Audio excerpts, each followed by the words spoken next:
Next topic हमारा है generation of EMF. इनके अंदर जनरेशन होने के लिए हमें किन किन चीज़ों की ज़रूरत पड़ती है। एक तो हमें खुद वो एक वाइंडिंग है वो अपना उसकी ज़रूरत पड़ेगी, और दूसरा हमारा फील्ड की ज़रूरत पड़ेगी। ठीक है, तो यहाँ पे जो फील्ड है वो या तो हमारा परमानेंट मैग्नेट के थ्रू मिले या फिर इलेक्ट्रोमैग्नेटिक के थ्रू मिले। ठीक है, तो हम यहाँ पे परमानेंट मैग्नेट ले रहे हैं फॉर सिंगल फेज के अंदर जो हमारा ईएमएफ इंड्यूस हो रहा है उसके लिए। तो अगर सिंगल फेज की बात किया जाए तो यहाँ पे हम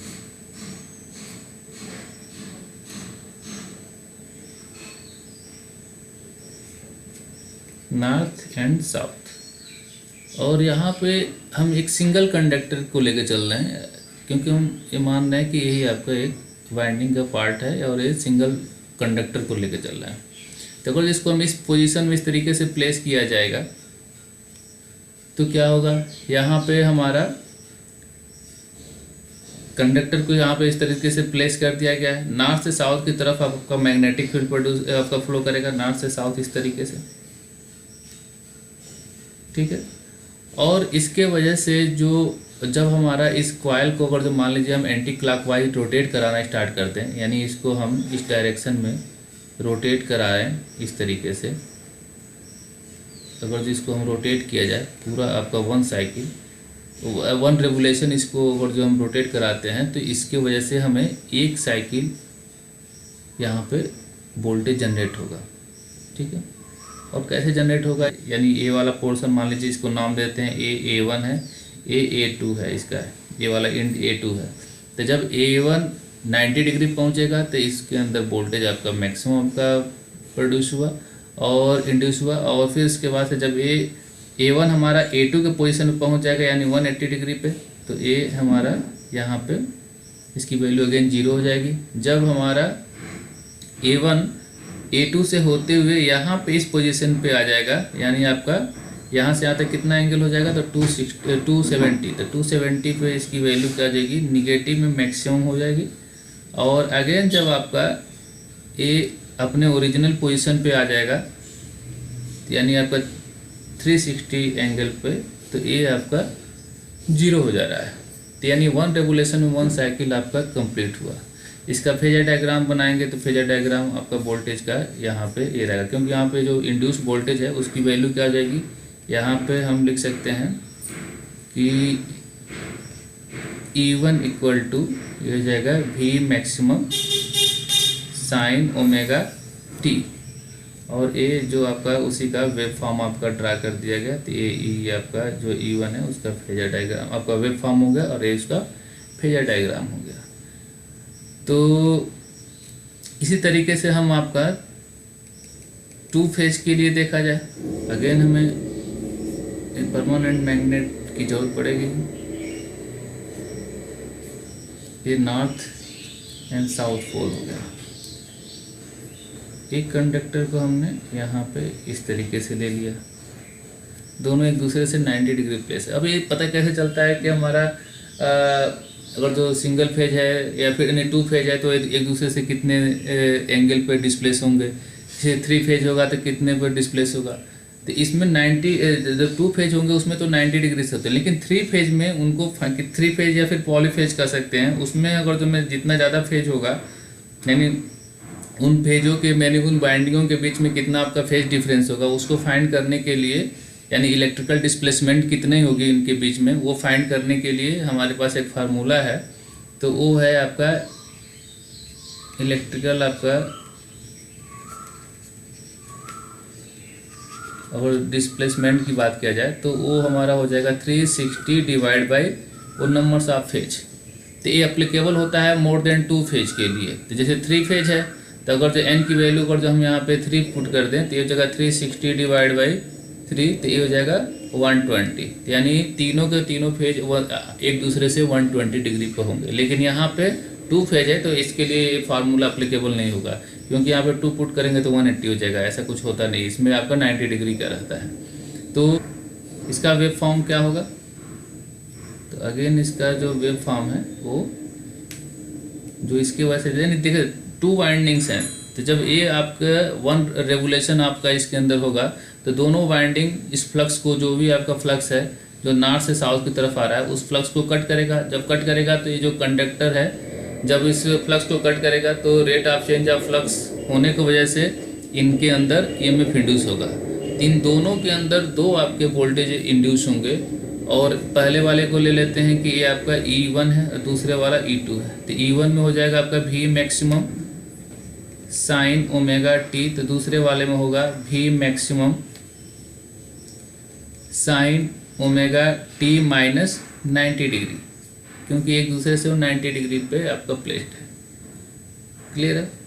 तो अब मान लीजिए कि आपको इसको हमने नेम दे दिया था A1, ये A2 था, इसी तरीके से ये आपका B1 और ये आपका B2 है। तो दिख रहा है B1 जो A1 से 90 डिग्री आपका लैग कर रहा है। तो ये इसके अंदर जो वोल्टेज पहले वाले के अंदर जब आपका ये 1 रेवोल्यूशन करेगा तो इसमें हमारा 1 साइकिल इस तरीके से कंप्लीट होगा। लेकिन इस B1 को 1 रेवोल्यूशन, अगर जो इस B1 को हम क्या करें 90 डिग्री और आगे इधर शिफ्ट कर दें, यानी इस डायरेक्शन में 90 डिग्री इधर कर दें, तो यानी इधर भी हमें 90 डिग्री चलना पड़ेगा यहाँ पे। तो यहाँ पे जब इसको 90 डिग्री इधर शिफ्ट किए तो ये आपका A1 वाले पोजीशन पे आ गया। अब यहाँ से 1 रेवोल्यूशन इसको करेंगे तो यहाँ से ये आपका पूरा 1 साइकिल आपका ये भी आपका इस तरीके से कंप्लीट करेगा। क्लियर है? तो हमें चाहिए कि ओमेगा टी इजकल टू 0 पे इसकी वैल्यू, ओमेगा टी वाले 0 पे इसकी वैल्यू यहाँ इसकी पोजीशन यहाँ पे है, लेकिन जो हमारा बी है वो आपके यहाँ पे 270 वाला पोजीशन जो होता है उसके जैसे दिख रहा है, यहाँ पे है। तो इसमें जो वोल्टेज इंड्यूस होगा वो निगेटिव में मैक्सिमम होगा, तो इसीलिए ये आपका ओमेगा टी इजकल टू 0 पे इसकी वैल्यू यहाँ पे होगी। तो पहला वाला जो आपका रिप्रेजेंट करेगा ये आपका E1 को, और ये वाला जो है वो E2 का वेव फॉर्म को रिप्रेजेंट करेगा। तो और इसका अगर जो हम फेजर डायग्राम ट्रा करें तो इसको रेफरेंस ले लेते हैं पहले वाले को। तो ये आपका E1 का फेजर डायग्राम मेरा है और उससे 90 डिग्री पे आपका लैग कर रहा है दूसरा वाला फेज, और ये आपका E2 का हो गया फेजर डायग्राम 90 डिग्री पे। ठीक है? और इनका जो लेंथ होगा वो दोनों का सेम रहेगा, क्योंकि हम आप यहाँ पे दोनों में V मैक्सिमम ले रखे हैं। इसका मतलब ये है कि ये जो कंडक्टर हम ले रहे हैं वो एकदम सिमेट्री, मतलब एक दूसरे के जितना आपका उसका लेंथ और एरिया, चाहे वाइंडिंग के जो, वो भी तो वाइंडिंग की बात नहीं कर रहे हैं, केवल एक सिंगल कंडक्टर की बात कर रहे थे। तो जो उसका एरिया लेंथ होगा वही दूसरे वाले का है, तो इसलिए उन दोनों में सेम वोल्टेज इंड्यूस होगा, क्योंकि हमारे लिए फील्ड तो दोनों के लिए सेम है। तो इसी तरीके से अब हम तीसरे वाले के लिए चलते हैं। तो तीसरा जो हमारा है यही हमारा इम्पोर्टेंट है, इसी के अकॉर्डिंग हमें आगे सारा कुछ देखना है। 3 फेज सर्किट के अंदर जो वोल्टेज इंड्यूस हो रहा है उसके बारे में देखा जाए तो अगेन ये भी, तो सबसे पहले जो ये लाइन आपका हमने ड्रा किया है इसको सबको इक्वली हम 30 डिग्री पर हम डिवाइड कर देते हैं। तो यहाँ पे 3 हम कंडक्टर्स को ले रखे हैं और तीनों के तीनों कंडक्टर एक दूसरे से 120 डिग्री पे प्लेस्ड है। और जैसे कि दिख रहा है कि जो रेड कलर का है वो A1 A2 से B आपका जो येलो है, और तीसरा जो है आपका ब्लू से वो C1 C2 है। तो यहाँ दिख रहा है कि A1 यहाँ है तो B1 यहाँ है, तो इनके बीच में 120 डिग्री का डिस्प्लेसमेंट दिख रहा है। इसी तरीके से B1 यहाँ है तो C1 आपका यहाँ पे है, तो इनके बीच में भी आपका 120 का डिस्प्लेसमेंट है, और C1 से अगेन आपका A1, इनके बीच में 120 डिग्री का डिस्प्लेसमेंट है। तो जब ये 1 रेवोल्यूशन आपका कंप्लीट करेंगे तो इन तीनों में जो वोल्टेज इंड्यूस होगा मैग्नीट्यूड में तो सेम होगा, लेकिन इनका जो फेज डिफरेंस होगा वो उनके बीच में 120 डिग्री का होगा। क्लियर है? तो अगर जो देखा जाए तो यहाँ पे मान लीजिए ये आपका E1 है, दूसरा आपका E2 हो गया, और तीसरा आपका E3 है। तो E1 जो होगा वो हो जाएगा आपका E maximum sine omega T, दूसरा क्या हो जाएगा, अगर जो हम E1 को रेफरेंस लेके चलते हैं तो वो हो जाएगा आपका E maximum sine omega T minus 120 degree, क्योंकि ये इससे 120 डिग्री आपका लैग कर रहा है, यानी पीछे है, आपका डिस्प्लेसमेंट के बीच में 120 डिग्री का है। दूसरे को अगर पहले वाले से तुलना किया जाए यानी A1 का C1 के साथ कंपेयर किया जाए तो ये हो जाएगा E maximum sine omega T minus 240 degree, या फिर हम अगर जो हम एंटी क्लॉकवाइज देखा जाए तो इसी को लिख सकते हैं E maximum sine omega T plus 120 degree. या तो हम माइनस इसको 240 डिग्री लिखें या फिर हम प्लस 120 डिग्री लिखें। माइनस आपका 240 डिग्री क्लॉकवाइज डायरेक्शन के अकॉर्डिंग होगा और एंटी क्लॉकवाइज डायरेक्शन के अकॉर्डिंग आपका ए प्लस 120 डिग्री होगा। अब इसका जो ए वेव फॉर्म होता है वो कैसे आपका ड्रा होगा अकॉर्डिंग टू जो यहाँ पे इसका जो डायग्राम दे रखा है उसके अकॉर्डिंग। तो यहाँ दिख रहा है कि जब A1 का हम केवल फेजर डायग्राम वेव फॉर्म अगर हम ड्रा करें तो A1 का क्या होगा, तो यहाँ A1 यहाँ से अगर जो इस डायरेक्शन में हमारा रोटेट करना स्टार्ट करता है तो पूरा वन आपका रेवोल्यूशन के अंदर इसकी वन साइकिल आपका कंप्लीट होगी, जैसे कि अभी हम लोग ऊपर देखे थे। तो इसका अगर जो हम वेव फॉर्म अगर जो इसका वेव फॉर्म अगर हम ड्रा करें तो इसका वेव फॉर्म आपका हो जाएगा कुछ इस तरीके से। A1 हमारा यहाँ पे आपका मैक्सिमम होगा, फिर आपका यहाँ से स्टार्ट किया चलना 90 डिग्री पर मैक्सिमम हो जा रहा है, पाई पर इसकी वैल्यू 0, फिर आपका ए अगेन यहाँ पे इसकी वैल्यू क्या हो जा रही है निगेटिव में मैक्सिमम, और 360 पर आपका ए 0 हो जाएगा। अगेन उसमें 90 डिग्री ऐड कर देंगे तो ये आपका यहाँ से 90 डिग्री वाले पर मैक्सिमम होगा, उसमें और 90 डिग्री पर ऐड करें तो 0 हो जाएगा, और फिर इसके बाद से आगे ऐसे ही ये साइकिल आपका चलता रहेगा। तो अब हम बात करते हैं अब B1 का। तो B1 का कैसे ड्रा करें, तो B1 दिख रहा है कि यदि B1 को हम इस डायरेक्शन में 120 डिग्री अगर जिसको शिफ्ट करके यहाँ पे लेते आएँ तो वो कैसा हो जाएगा, एकदम A1 वाले पोजीशन पे आ जाएगा, A1 और A2 के पोजीशन जैसा आ जाएगा।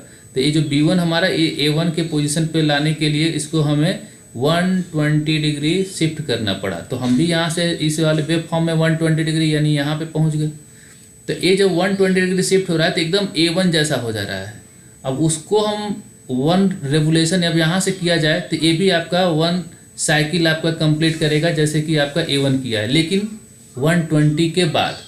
ये 120 के बाद इसमें यानी जैसे कि आपका ए 90 डिग्री पर मैक्सिमम था तो इसमें 120 में 90 डिग्री ऐड करेंगे तो इस समय A1 के अंदर मैक्सिमम वोल्टेज इंड्यूस होगा।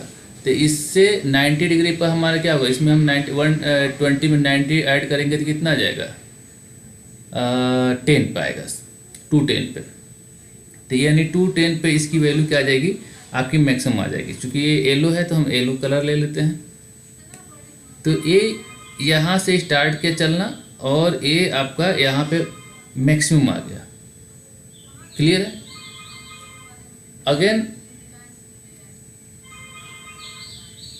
अगेन हम क्या करेंगे, इसमें 90 डिग्री और ऐड करेंगे तो ये आपका क्या हो जाएगा, यानी अभी 90 डिग्री पर ऐड कर देंगे तो ये आपका 0 हो जाएगा। तो इसमें 90 डिग्री 270 में 90 डिग्री यानी 300 पर इसकी वैल्यू क्या होगी 0 हो गई।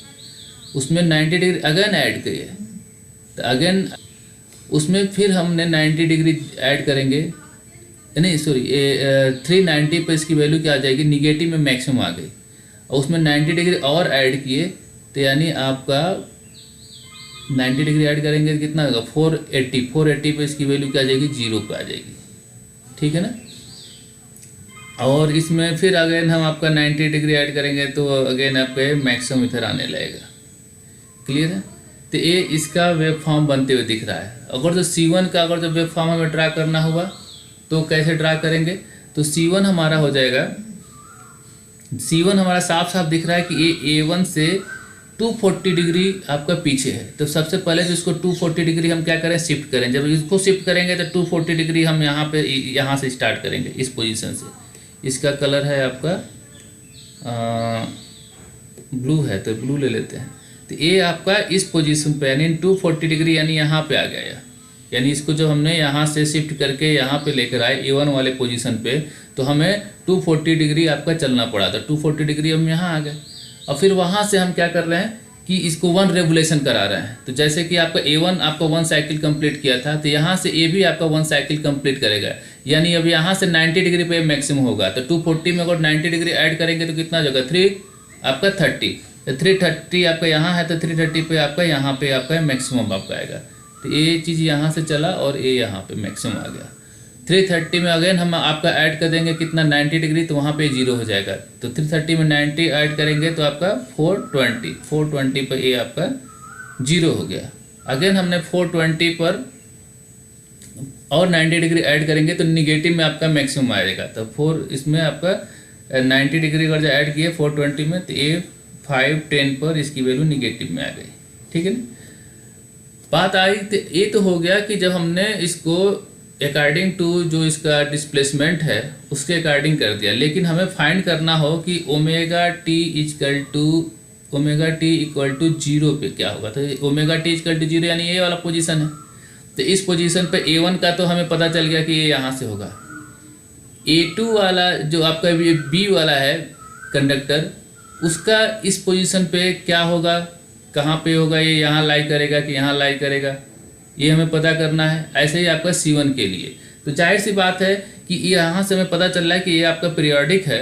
आपका एक साइकिल आपका एकदम आपका एक पर्टिकुलर टाइम पे आपका मैक्सिमम हो रहा है और 0 हो रहा है, या फिर आपका निगेटिव में जा रहा है मैक्सिमम। इसी तरीके से जब यहाँ से हम आपका लेफ्ट हैंड साइड में बढ़ेंगे, तो लेफ्ट हैंड साइड में जाएंगे तो क्या होगा कि अब इधर से हम 90 डिग्री अगर जाते हैं तो ये B1 की जो वैल्यू है वो आपका क्या आ जाएगा, वो आपका निगेटिव में आ जाएगा। ठीक है ना, तो यहाँ पे हम येलो वाला लेते हैं। ये इससे अगर जब 90 डिग्री पे जाएंगे, पीछे हटेंगे, तो 120 में से 90 डिग्री करेंगे तो 30 डिग्री आएगा। तो ये कहीं यहाँ पे आता है, तो ये इस पोजीशन पे इसकी वैल्यू कहीं यहाँ आ जाएगी निगेटिव में मैक्सिमम। ठीक है, और फिर उसके बाद से जब हम क्या करेंगे कि और हम 90 डिग्री पीछे जाते तो ये 0 हो जाता। तो मान लीजिए आपका ये 30 डिग्री यहाँ पे और 60 डिग्री कहीं इधर आते, तो ये चीज़ आपका यहाँ से ऐसे ऊपर उधर जाने की कोशिश करता है। तो उधर तो हमें जाना नहीं है, बस हमें यहाँ तक। तो ये आपका कुछ इस तरीके से हो जाएगा। ठीक है ना, तो ये हो गया आपका जो आपका B1 कंडक्टर है उसके अंदर जो इमेज इंड्यूस हो रहा है यानी E2, उसका हो गया वेव फॉर्म। अब आता है जो E3 है यानी आपका C1 C2 जो कंडक्टर है उसके अंदर जो इमेज इंड्यूस हो रहा है उसकी ओमेगा टी पर क्या पोजीशन होगी इस एक्सिस पे, वो हमें पता करना है। तो अगेन हमारा यहाँ पे ये जो 240 पे इसका है, तो 240 से हम 90 डिग्री अगर जो पीछे चलेंगे तो ये वहाँ पे आपका निगेटिव में मैक्सिमम आएगा। तो निगेटिव में मैक्सिमम आएगा तो यानी आपका 240 में से अगर जो हम कितना सेपरेट करते हैं 90, तो यानी 150 पे इसकी वैल्यू क्या आ जाएगी, यहाँ पे निगेटिव में मैक्सिमम हो गई, यहाँ पे इसकी वैल्यू मैक्सिमम आ गई। ठीक है, अगेन हम क्या करते हैं उसमें से 90 डिग्री 150 में से सेपरेट करें तो 60 पे इसकी वैल्यू क्या हो जा रही है, 0 हो जा रही है। तो ये 60 पे इसकी वैल्यू 0 हो गई। उसमें 90 डिग्री और सेपरेट करें तो ये 0 से इधर माइनस जो 30 होगा वहाँ पे इसकी वैल्यू क्या हो जाएगी, मैक्सिमम आएगी। यानी आपका यहाँ पे कहीं यहाँ पे मैक्सिमम आएगा। तो ये चीज़ हमारा यहाँ से चला, लेकिन ये यहाँ पे ऐसे इंड हो जाएगा। ये इसके बराबर नहीं होगा, ये जो आपका ये वाला रेड वाला है इसके बराबर नहीं होगा, थोड़ा सा उसे नीचे रखेंगे क्योंकि इसकी जो मैक्सिमम की पोजीशन आपका -30 पे आ रहा है, इसीलिए आपका यहीं तक रखेंगे। तो इन तीनों का जो वेव फॉर्म हमारा इजीली देख रहे हैं ड्रा हो गया है। ठीक है, तो इस तरीके से जो हमारा अगर जो 3 कंडक्टर्स 120 डिग्री पर प्लेस हैं और वो रेगुलेशन अगर जो कर रहे हैं तो उसके अंदर जो वोल्टेज इंड्यूस होगा वो वोल्टेज E1, E2 और E3 होगा और उसका वेव फॉर्म कुछ इस तरीके से ड्रा होगा। तो ये वेव फॉर्म था। अब हम इसका क्या ड्रा करना चाहते हैं, फेजर डायग्राम। पहले हम क्या करते हैं, सबसे पहले हम रेफरेंस ले लेते हैं किसको, E1 को। तो E1 को हमने रेफरेंस ले लिया तो इसका फेजर डायग्राम मान लीजिए हमने ड्रा कर लिया, ये E1 का हो गया फेजर डायग्राम। E2 हमारा E1 से 120 डिग्री आपका लैग है, तो इससे 120 डिग्री आपका 90 डिग्री है, तो इससे आपका इधर आपका ये हो जाएगा E2 का। ठीक है, और यानी इनके बीच में आपका 120 डिग्री आपका होगा। फिर उसके बाद से जो हमारा जो E3 है वो E1 से आपका इस क्लॉकवाइज डायरेक्शन से देखा जाए तो 240 डिग्री है और एंटी क्लॉकवाइज देखा जाए तो 120 डिग्री आपका है। तो कहीं ये आपका इधर होगा। तो ये जो है ये आ गया आपका E3 का। तो इन तीनों के बीच में आपका 120 का फेज शिफ्टिंग होगा। ठीक है। तो ये इनका क्या आ गया, ये इनका ये फेजर डायग्राम हो गया, ठीक है। अब ये तीनों के तीनों आपके बैलेंस कंडीशन में है। दैट मीन्स कि अगर जो सिस्टम सिमेट्री यहाँ पे आता है कि सिमेट्री अनसिमेट्री क्या होता है। सिमेट्री आपका सिस्टम क्या होगा, यानी तीनों जो अब हमारे जो कंडक्टर हैं या फिर तीनों हमारी जो वाइंडिंग है वो उनका नंबर्स ऑफ टर्न्स, उनका एरिया, सारा कुछ एक जैसा है, तो उसके अंदर जो वोल्टेज इंड्यूस होगा उन सबका मैग्नीट्यूड सेम होगा, फ्रीक्वेंसी सेम होगी, बस उनका जो डिस्प्लेसमेंट होगा उन एक दूसरे से वो 120 डिग्री का होगा। यानी इनकी मैग्नीट्यूड, इनकी फ्रीक्वेंसी और डिस्प्लेसमेंट भी तीनों का अगर जो सेम है तो सिस्टम सिमेट्री है। यदि इनमें से कोई भी एक चेंज हो जाता है तो अनसिमेट्री कहलाएगी, ठीक है ना। तो यदि ये सिमेट्री फॉर्म में है और रेबैलेंस कंडीशन में है तो इनको तीनों का जो सम होगा वो आपका 0 होगा। तो या तो हम यहाँ पे टोटल जो आपका वोल्टेज है E1 E2 E3 यहीं पे इसको इंस्टेंटेनियस इक्वेशन करते हैं, और इसी को अगर जो हम इंस्टेंटेनियस इक्वेशन के जगह पे हम किस में लिखना चाहें, RMS के फॉर्म में, तो यही आपका E1 क्या हो जाएगा, इसको हम लिख सकते हैं,